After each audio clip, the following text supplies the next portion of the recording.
To track the latest out of Texas, we are also taking a look at the likelihood of extreme flash flooding happening here in our valley and the damage that it could bring.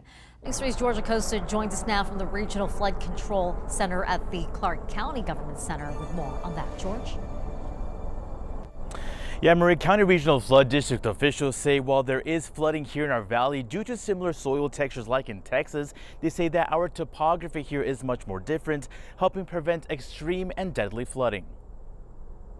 There's really a contrast between Clark County and Texas, and it's good for us here in Clark County in terms of being prepared for these types of flood hazards. General Manager for the Clark County Regional Flood Control District, Brian Rowley, says that preparedness dates back several decades, with the county investing $2 billion in flood control measures, such as dams, levees, and washes, to better help prevent a similar disaster as to what occurred in Central Texas. In Texas, this really was the perfect storm with lots of water that came very rapidly.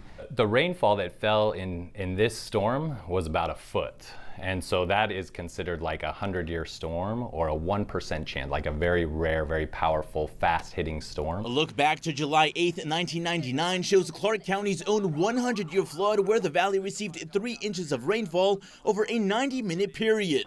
In terms of annual rainfall, they get 30-plus inches of year, 30-plus inches of rainfall in a year, whereas here we get about 4 inches. So yeah, very big storm, very different climate in terms of the rainfall. With 2 deaths and 163 rescues recorded from that flood, the county has continued to see slightly less severe instances of flash flooding, but nonetheless dangerous, with 27 flood deaths recorded over the past 35 years. It doesn't take a lot of water, it doesn't take a lot of time. These things happen very fast. In Clark County, we have these urbanized areas, we have hard soils, and we have intense and quick rainstorms that happen.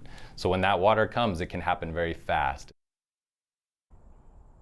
Now, even with all the infrastructure helping prevent these floods throughout the valley, Rowley says it is important to always stay prepared and informed about flash floods. But for now, reporting live from the Clark County Government Center, Georgia Costa, News 3. Powerful insight from that center. George, thank you. And while the valley has infrastructure that helps with flood safety, there have been 27 flood deaths in Clark County since 1990. It's important to note it only takes 6 inches of rain to knock someone over and only a foot of water to float a car. Several flood deaths happened when people were inside their vehicles. A suspect has turned